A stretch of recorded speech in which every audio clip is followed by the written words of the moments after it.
Here's our hosts, Kiev O'Neill and Kyle Hunter.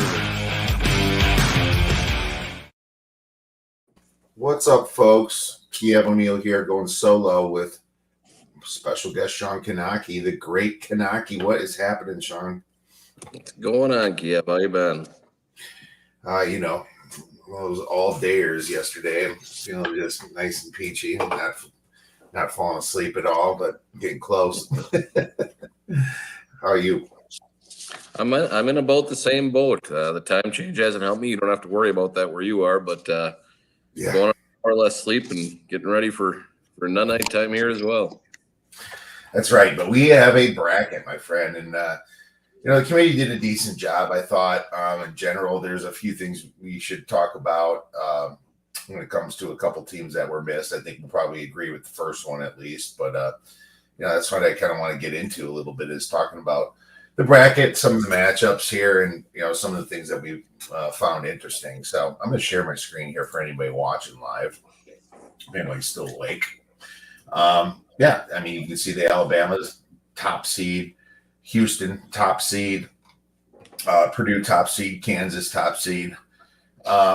So I have no argument with the top four, really. I thought there's quite a few teams I thought could have justified a top four. I almost thought the way that Texas finished off their conference, they could have got a top seed. Maybe Marquette. Arizona finished off really well, but they probably went from a 3 to a number 2 seed. So really no argument for me. I guess Kansas was the top seed too, and so I kind of expected that. I thought maybe UCLA might have got hosed a little bit from that injury, Shawn. Yeah, I think the seeds played out pretty well. I think the one beef I had was Houston going over Kansas as the number 2 overall and getting that Midwest region in Kansas City. I think Kansas did enough over the course of the year, and Houston had the best record and obviously the best ratings in KenPom. That conference schedule wasn't that great, and they struggled a couple times with Memphis, obviously, when they actually had to play a real team. So I think that was the only gripe I had with the top 4. I think they got the right 4 in there, though. Yeah, me too.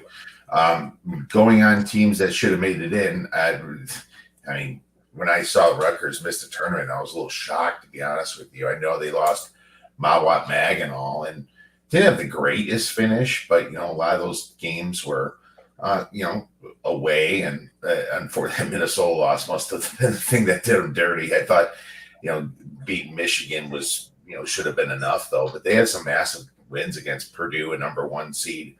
On the other side, Indiana, good Maryland team, Northwestern, Penn State.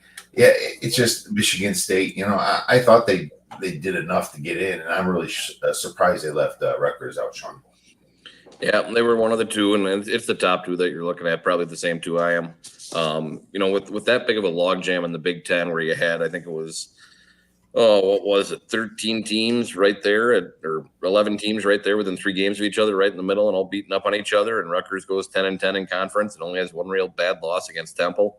I thought they played enough big games and won enough big games where they should have been in there where their rating was for sure. Yeah, same here. Oklahoma State, problem with them is they finished so bad, and then they did get a Texas Tech win and one win in the tournament, but losing 5 in a row. I don't have much of a problem leaving them out, being that their best win was against West Virginia. So, that makes a little bit more sense. When they beat TCU, I think TCU was a little bit injured at that time as well. I did have a little bit of a problem with Oregon and when I say that, it's because of the teams that they put in ahead of Oregon. Oregon, very tough conference. They beat Nevada, right? Oregon beat Nevada, and Nevada is sitting in with a easy schedule. They beat San Diego State at home. Okay, that's their conference win, their big one, right? Utah State, Boise State. But they also lost to those teams on the road, as you can see. So they're just straight up splits. And there was absolutely nothing that they did not in conference. So I'm sitting here looking at this team going in, when they lost to Oregon, and Oregon missing after they beat USC, after they beat Arizona, pretty good Pac-12 conference there. So I was a little I think what kept them out was the losses early in the year. They got beat by UC Irvine, I think. I think they got beat by Utah Valley. I mean, both of those were good teams in the Big Sky and the WAC, but certainly losses on the resume that hurt them at the end of the year, I think. Yeah, I thought the way they finished, beating Oregon State, Cal, Stanford, they took care of the three things they had to right away, and but they got slapped by UCLA in the tournament, and ultimately that kept them out. So. Yeah, they did. They also didn't cover, so screw them anyway. I'd say, the rest of them I have no problem with. Really, Wisconsin definitely should have been out. Unfortunately, it's for the Badgers. We have been used to being in the tournament over the last 20 or so years, but it was a tough break for us. We're hoping that it was just kind of like one of those off years, and Greg Gard can put it together if he remains the coach there. We'll see, but there's Michigan. I'm glad they didn't get in either because Michigan. Very Jekyll and Hyde, very inconsistent, and losing to Indiana in that first game against Rutgers, putting up 50 points. That really did them in as well. So yeah, I think those two were the only two I had were the Rutgers and Oregon. I guess the question was who do you keep out? And for me, it was probably looking at Mississippi State as my number one that I probably would have flipped them with, and they weren't even really on the bubble for a lot of people. But they ran off a bunch of wins early in the year. They beat Marquette right away. But they got beat by Georgia in conference. They went on a 5-game losing streak in conference, and they kind of picked it up. And their defense obviously is one of the top 10 in the country. But I didn't think that non-conference schedule outside of Marquette warranted them getting in with what they did in the SEC. So that was the one I would have kept out. Yeah, I completely agree with that. Let's move to the the Midwest, the East, the West, and the South, and these brackets here in quadrants is what we call them. Which one do you think, Shawn, is the easiest one and I guess we have to approach it from the one seed's perspective, I guess, and which one is the hardest one? I thought Houston got the easiest trip personally. If you just look at the top 4 seeds there, I think Texas is on the right line. But Indiana certainly could have been well below a 4 seed. And I think Xavier at a 3 was probably a hair notch. I had them as a 4 seed going in. So I think just looking at the top 4 seeds, I think Houston's probably got the easiest trip, at least getting down to the Elite 8. And I don't like their matchup with Texas if that does happen. The Fighting Larranagas in Miami could give them a little bit of trouble there. I think they're probably playing a little bit above their line right now, at least for the last few games. But the rest of that bracket, Texas A&M's probably a little underseeded there. But Iowa and Auburn are both 8-9s, and I think they're both certainly beatable by Houston. So I think they've got the easiest path just looking at those first few matchups and then what they got in the top 4 seeds. I struggle with this because I think Texas is probably the best of the 2 seeds because of UCLA's injury to Jalen Clark. So, I mean, you got to understand that part of it, which was what held me off a little bit. I thought Purdue's draw isn't too bad. Shocked to see Kansas State all the way up a 3 seed here. That was pretty impressive there. Now, I guess I have Duke as a better team than a 5 seed. So I think that maybe that's where they get hurt a little bit on this side of it. But I just thought Marquette's probably a little bit more of a vulnerable 2 seed. And then Alabama's, I thought, has it pretty easy too. I see Baylor there, but Baylor's been really bad away from home and bad on defense in general. They're not getting defensive rebounds. So, that's going to fix itself a little bit. Creighton's a very weird 6 seed. It's just weird seeing Creighton at number 6 and, UConn at like number 4, is it, or 5? Number 4, yeah. Yeah, it's like, how did that happen? I think it's just looking at the record line, right? The committee takes all those other big numbers into the equation, but at the end of the day, they're looking at 21-12, right? And there's a 6 seed. Yeah, that's true. So I guess the hardest one for me would be the West, because you got UConn here. If you look at UConn and KenPom, they're number 4. I mean, KenPom has them as a top 4 team, so you would think, like a 1 seed right there, right? And then obviously not,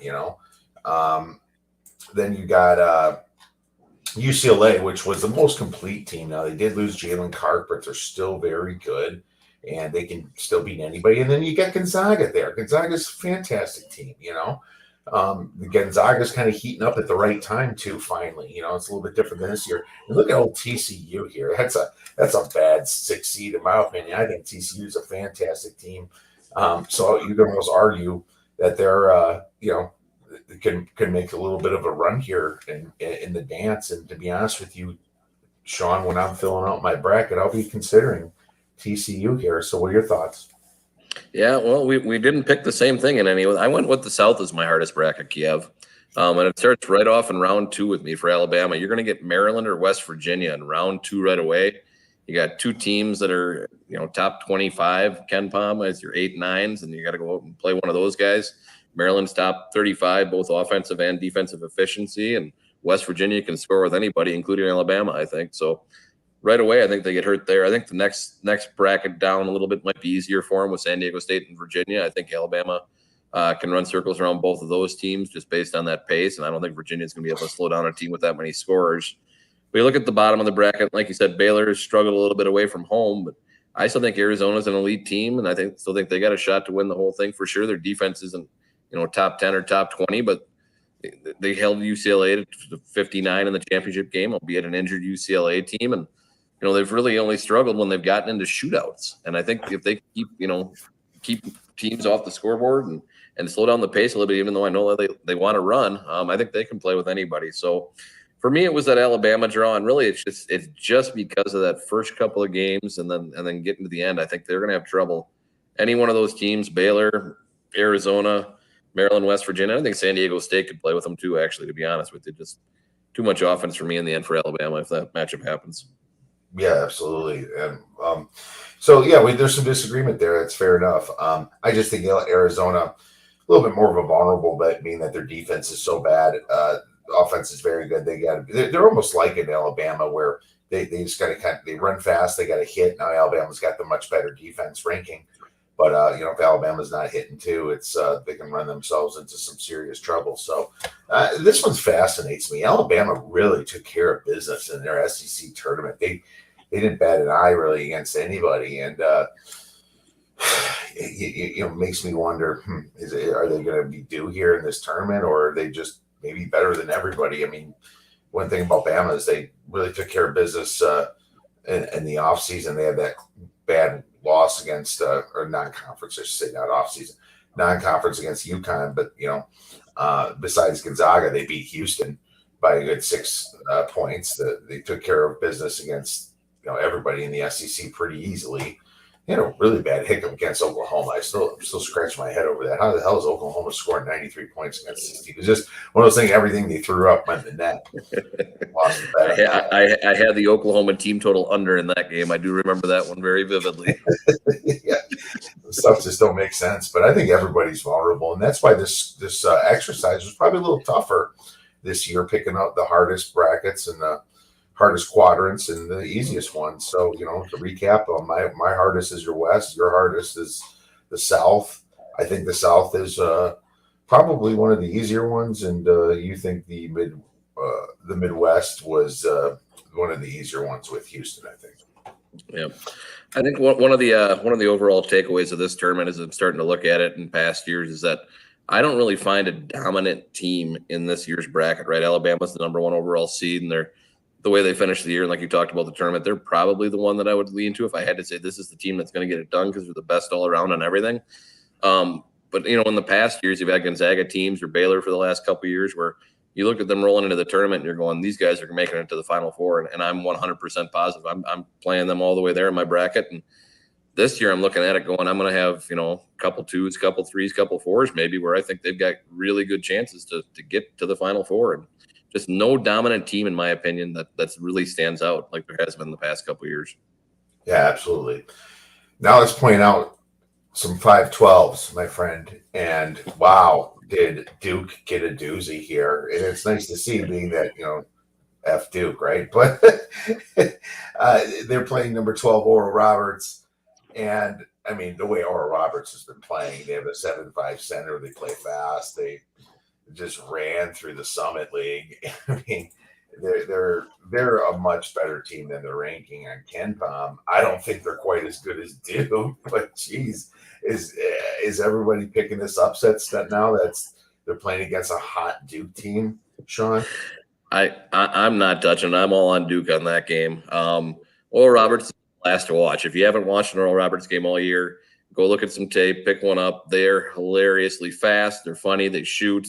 And the big guy inside, I think he's 7'4", 7'5", something like that. He's 7'5", Connor Vanover. Yeah.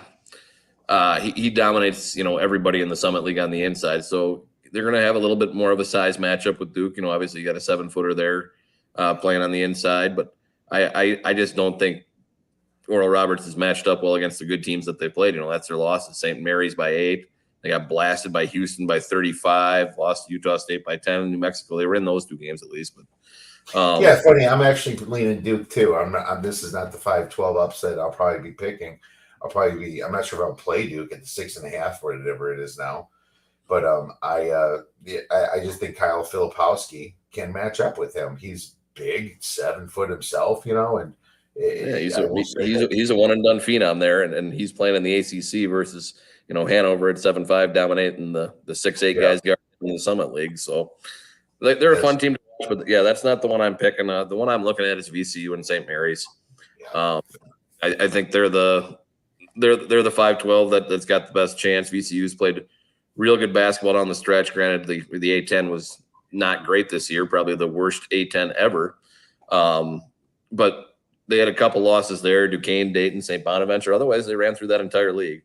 And walking in with confidence and knowing that you can beat anybody there.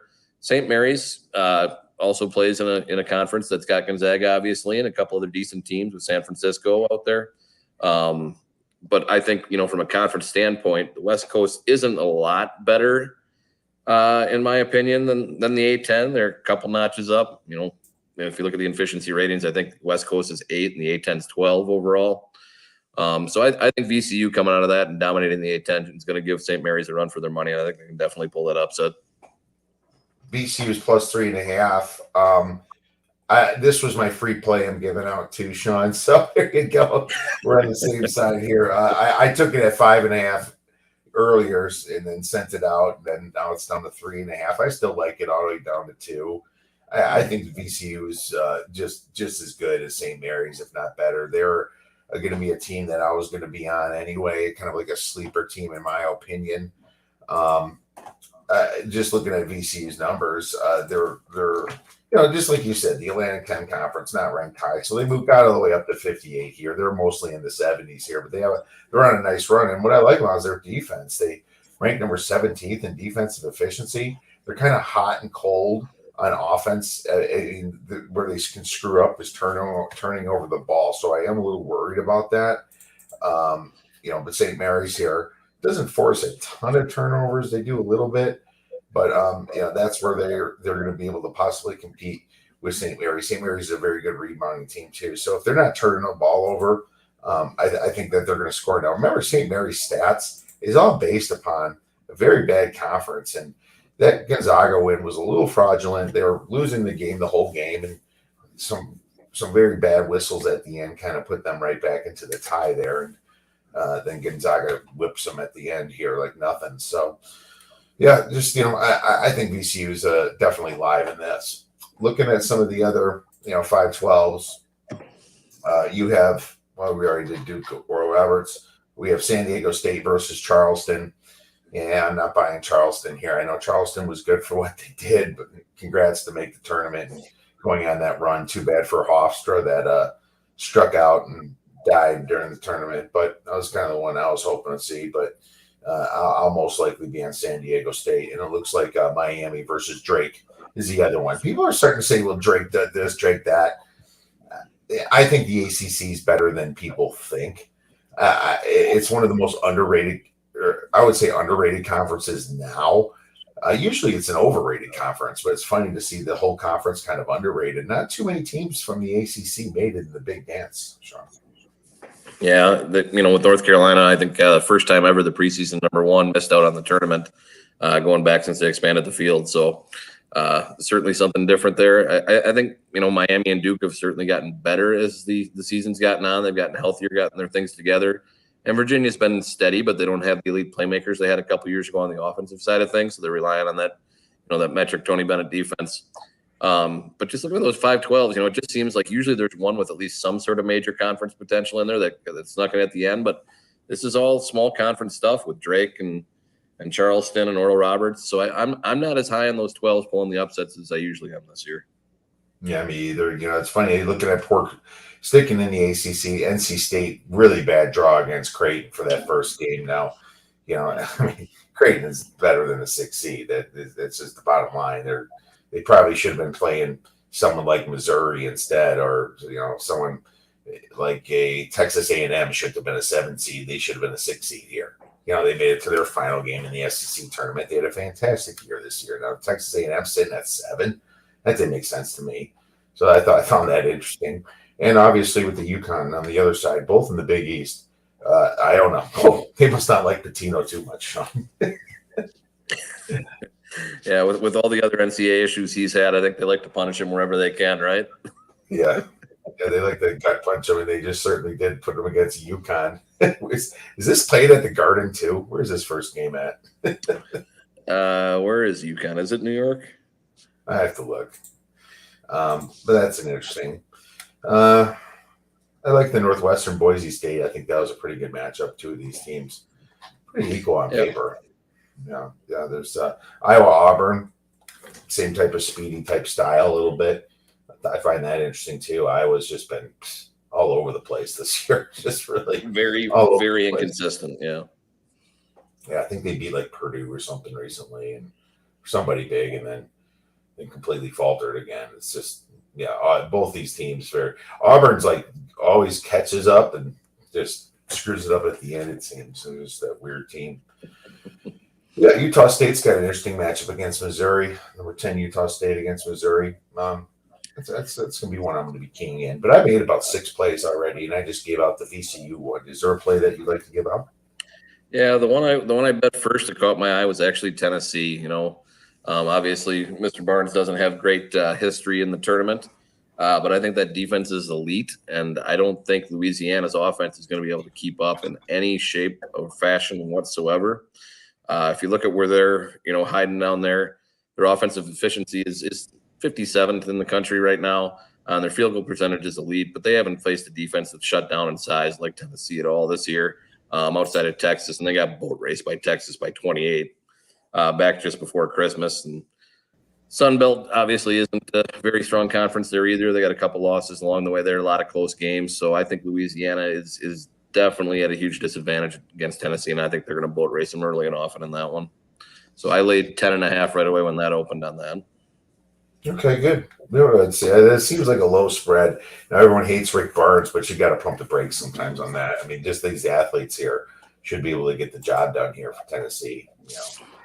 So interesting one. Yeah, no, thank you for that. It's nice. So not only do people fill out brackets, there's different ways of doing brackets. You can have your number, your seed, the seed for the 2 points, for example, to get in the next round, and you add it to their actual number. So it makes you pick upsets a little bit more. And if you want to get real creative, you can have it multiplied by your number. So if you like Oral Roberts, this is why you go a little bit more nuts on them, on those 5-12 upsets and 13-4 upsets, because you're going to get a massive multiply. So there'd be 2 times the 12, coming in.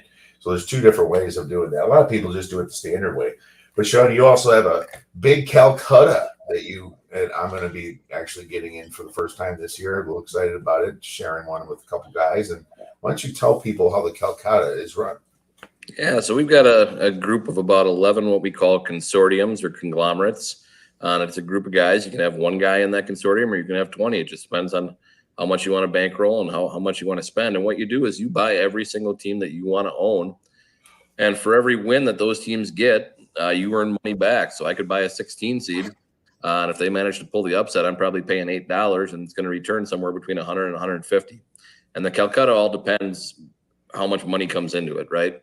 So as you start bidding, we start on the 16 seeds and we go all the way up to the ones, and the 16s will go for $8, $10, and the ones might go for up to $1,000. And we all put money in, and at the end of the day, whatever that total pot breaks out at, you get a percentage back based on victory. So the first round victors get a 1%, second round is 1.5%. They get to the Sweet 16. or if they win the Sweet 16, they get 2.5. They win the Elite Eight game, they get 4%, and on from there, and the champion gets 19% of the total pot. So we're going to buy a bunch of teams on Wednesday night and have a blast doing it. And if you've never done a Calcutta for the NCAA, I highly recommend getting some friends together, even if it's only 10 and you're only using your own wallet and single dollar bills. And it's a blast. It gives you different things to cheer about the entire tournament. So that sounds fun. Yeah. So just bid it on the teams, and if they make it, they make it. Now, obviously, Grand Canyon is going to be less expensive than St. Mary's or Marquette, right? Yep, absolutely. But if any of those teams, usually from about the 10 seed down, if you purchase any of those teams and they get one win, you're already returning your investment on them. So doesn't take a whole lot. It's those 1 and 2 seeds that you gotta have make it to the Elite Eight and the Final Four to have a chance to return your money. So yeah, there you go. That's you have to wait till they get there because it's a good chunk of money that you're paying for that. No, that's a fun game. I'm looking forward to the Calcutta this year. So who you got winning it all, Shawn, or do you still need to think about it? It's early. I've got a couple different equations here, but like I said, I think the only true dominant team on both sides of the ball that I've watched all year is Alabama, but I don't like the matchups coming through in a couple of those games. Maybe it's a little homer pull, but I think Marquette's peaked at the right time. The only problem they're going to run into is if they run into a team with a lot of size, they struggle on the offensive glass, keeping other teams off of it. But I think they can score with anybody, and I think their defense has played well enough in the last few weeks to certainly justify them being a candidate. If you go back and look historically on KenPom, since the metrics are still up there, the only teams that have won at the highest the offense has been is 39 in the efficiency rating, and the highest the defense has been is 22 in that combination. And if you look at that, it's Houston, UCLA, Alabama, Connecticut, Texas, Purdue isn't in that field, Kansas is, and Creighton. And those are the only teams that would fit those metrics. So maybe you take a shot with Creighton, little plus money on the side here, and see if they can make some noise. But I guess when I'm leaning towards is Marquette, just the way they've been playing, and maybe there's a little homer in me on the Wisconsin side of things. Maybe so. I filled one out real quick, and I laid it. I like. It's funny you mentioned Creighton. I got Creighton versus Texas here. So, here's the thing. I think that I struggle with Kansas and TCU. I figure if I'm going to pick a little bit of an off, Final Four like Duke, Creighton, Kansas, and Texas, I had to be. I had to bring Kansas back up. I'm sure there'll be a bracket though, Shawn. I'll have TCU is going at least to the Final Four, maybe the final game. But just throwing it together, I just kind of think that Creighton can piece it together. I think they can be that team that beats Bama because they're all very offensive oriented guys like Kalkbrenner, and if Bama's not hitting their threes, it's all over for them. So I think that they have a good chance. I really like Duke coming out of this side. I think Purdue. Yep. They have Zach Edey, but what you need to do for Zach Edey is just have another great center like Filipowski, and he's going to be the guy that can take care of business. Now, I'll tell you this. If Oral Roberts does get that 12-5 upset, this is going to be a pretty bad bracket so far, unless it really is Creighton coming in on the side. But there's probably quite a few people that are going to have Texas versus Kansas facing for the fourth time. So I'd be very interested to see that, of course, coming up. But I have a massive score on this at 168. That's a very high total. And, there you go, Shawn. Yeah, I think you're right on with Purdue. I think their 3-point shooting, I think they're 32.6%, something like that, and 250th plus. And they're going to run into a game where they're going to need Edey. He's going to be in foul trouble, and they're going to get knocked out somehow that way. So I don't trust them at all. I think you got a good play there with Duke, and like I said, I like Marquette and Duke in that one for sure. And we'll see what happens. Like I said, with no dominant team in this tournament this year, I think it's going to be wide open. It's going to be fun. Maybe this is the year the Zags sneak in where they don't have the solid defensive play, but they're still scoring a bunch. And maybe they just score 100 points in 6 straight games and get it done when nobody's thinking about them. Maybe this is their year. Who knows? Yeah, who knows? The year nobody picks the Zags is the year they're going to do it. So that's still got Timmy. You still got some athletes on Gonzaga. Gonzaga's tough, man. Yeah, I considered bringing them a little bit farther. I just thought that, Gonzaga. Yeah, I like how they're on the same side of St. Mary's again. So that's kind of fun. That way. put that one out of misery completely. But yeah, I just have TCU edging Gonzaga here, and that's going to be a really fun game as well. Yeah, I also thought the Colgate one was an interesting one. I wonder if there's going to be a lot of people picking Colgate, and I think I did bet them actually. They were at 15. I think I got some line value, so I got some give me another free play. Yeah, it's down to 13.5, I believe. Let's just see against Texas. I think Colgate just kind of hangs. You know, they shoot a lot of threes. It's at 14 right now. 14, yeah. Yeah. I mean, Texas just won their tournament. I think Texas gets by them, but that's going to be an interesting little first game for Texas. A little bit more of a challenge for them too. You know, it was kind of like I wouldn't want to draw Colgate. You know, Colgate made that run 2 years ago, or whatever it was, in 2021. I wouldn't want to draw them, Sean. Nope. They've got a little bit of history and a few guys there, but the only team they played that was halfway decent was Auburn. They got blasted by them by 30. So I don't hate the 15 or 14 there though if you get it. Yeah, if you want to get real cute, there'll be a bracket where if I'm going to pick Texas, go to weigh in one. They're going to get faded pretty early and a couple others. So that's just how we do. But I always have one bracket that I put my stamp on. Maybe it's this one, maybe it's not. We'll kind of see what happens when we handicap these games. I'm going to get into it nice and early tomorrow. I already did some of it, and we're going to have some of the good numbers coming up with some of the efficiency sites. But good stuff, Sean. Where could our listeners and viewers get some great information? Yeah, so you can find my stuff at theoddsbreakers.com. We got baseball season coming up, which is usually my prime sport. We're getting right into that. We got the season previews coming out on that. Started last week. I'm on Twitter at The Great Knoche. You can find all my thoughts and musings there as well. So if you need anything, hit me up and direct message there, and I'll help you out if I can. Yeah, make sure you guys check out Sean. He's really hot in baseball, and Sean's fantastic in baseball, one of his best sports. He's already written some great previews over at the Odds Breakers for that. So check us out at theoddsbreakers.com. Everybody enjoy the rest of your week. There are going to be quite a few podcasts coming out early, and go get some winners. Thank you for watching Better Odds Sports Betting.